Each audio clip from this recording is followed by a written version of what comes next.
Bem, nessa aula a gente vai definir que é a inversa da função exponencial, que vai ser a função logarítmica. Dois pré-requisitos são necessários para essa aula, que são o conceito de função exponencial, que eu vou relembrar aqui rapidamente, e o conceito de função inversa. Tá? Então, lembrando aqui o que é a função exponencial, a gente definiu uma função f de r em r, dada por f de x igual a b elevado a x, com b maior que zero e diferente de 1. Essa é a função exponencial. Tá? Mas se a gente faz uma restrição nessa função, de modo que ela seja uma função bijetora, ou seja, se definimos f de r no conjunto dos números reais positivos, tá? Ou seja, se o contradomínio da função exponencial for o conjunto dos números reais positivos, tá? Essa função f de x igual a b elevado a x com b maior que zero e b diferente de 1, tá? Fazemos a restrição no contradomínio para os números reais positivos, a função exponencial ela é uma função bijetora. Tá?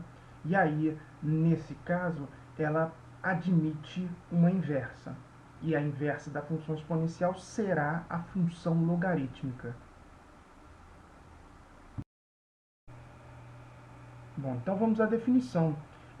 Se f é a função exponencial f de x igual a b elevado a x, com b maior que zero e b diferente de 1, o domínio da função f é o conjunto dos números reais e o contradomínio da função f são os números reais positivos, conforme você vê aí na definição, né? F de r em r mais asterisco, né?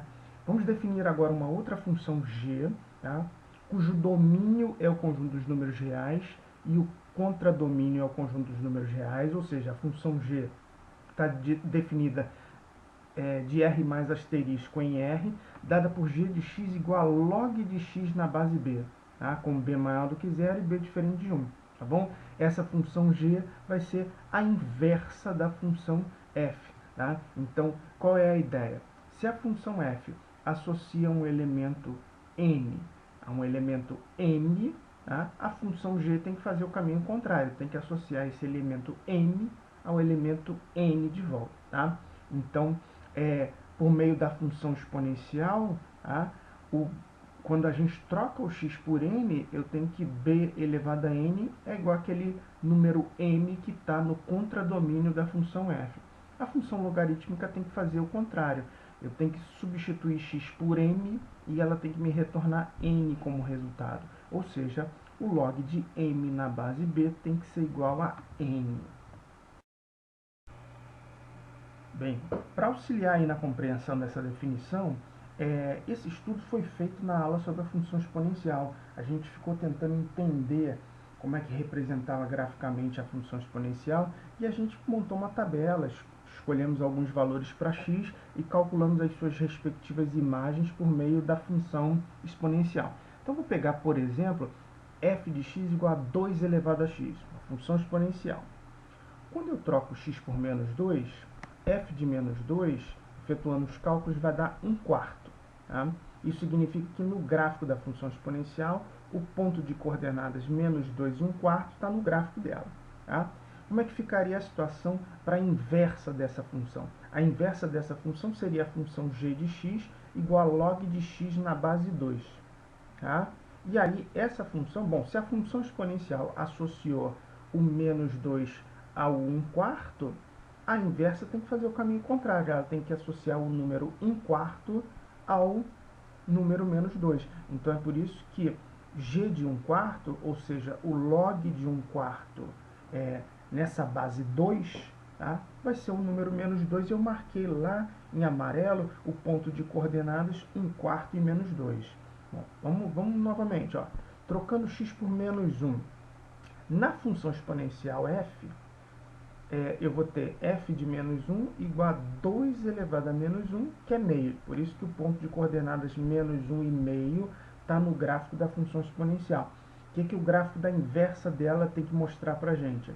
Tem que associar o meio ao menos 1.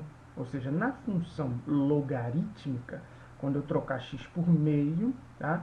ele vai ter imagem menos 1, por isso que o ponto de coordenadas meio e menos 1 está no gráfico dessa função logarítmica. Tá? Então você pode acompanhar aí os valores na tabela, os valores em branco são os da função exponencial, os valores em amarelo são os da função logarítmica, mostrando a relação entre uma função e a sua inversa. E na aula sobre função exponencial, nós construímos também o gráfico dessa função f de x igual a meio elevado a x.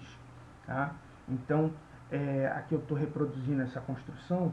Na verdade, assim, eu escolhi alguns valores para x, calculei suas respectivas imagens por meio dessa função e marquei os pontos ali no plano cartesiano para tentar entender como representa graficamente essa função. Né? Então, por exemplo, se eu trocar x por menos 2, na função f de x igual a meio elevado a x, eu vou ter f de menos 2, que é meio elevado a menos 2, efetuando os cálculos, isso dá 4.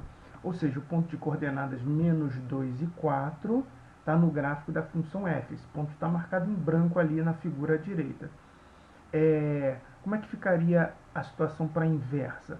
Se a função f associa o menos 2 ao 4, a inversa dela tem que associar o 4 ao menos 2. Tá? Ou seja, a inversa dela vai ser a função g de x igual a log de x na base meio. Tá? E nessa função inversa, quando eu trocar o x por 4, eu tenho que encontrar como resultado menos 2. Ou seja, o log de 4 na base meio é o menos 2.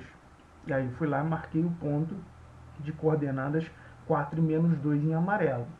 Vamos de novo. Trocando x por menos 1 na função f, que é a função exponencial. F de menos 1 é 2. O que a inversa dela tem que fazer? O caminho contrário, associar o 2 ao menos 1. Ou seja, na função logarítmica, log de x na base meio, quando eu trocar o x por 2, a imagem tem que ser menos 1.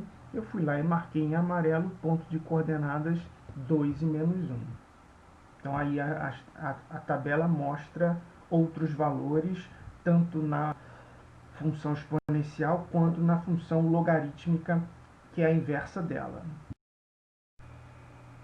Na aula sobre função inversa, nós vimos que existe uma relação de simetria entre o gráfico de uma função e o gráfico da sua inversa. Esses gráficos são simétricos com relação à reta de equação y igual a x, com relação à bissetriz dos quadrantes ímpares. Então, nessa figura à esquerda, eu mostro para vocês o gráfico da função exponencial f de x igual a b elevado a x, quando b é maior que 1, que a função exponencial nesse caso é uma função crescente, tá? E simétrico a esse gráfico com relação à bissetriz dos quadrantes ímpares, eu tenho o gráfico da função g de x igual a log de x na base b, com b maior do que 1. À direita, eu tenho o gráfico da função f de x igual a b elevado a x, com b entre 0 e 1, tá? É uma função exponencial decrescente. E simétrico a esse gráfico com relação à reta de equação y igual a x, com relação à bissetriz dos quadrantes ímpares, eu tenho aí em amarelo o gráfico da função g de x igual a log de x na base b, com o b variando no intervalo de 0 até 1. Tá? Então, essa figura é para mostrar essa relação entre o gráfico da função exponencial e o gráfico da sua inversa, que é a função logarítmica.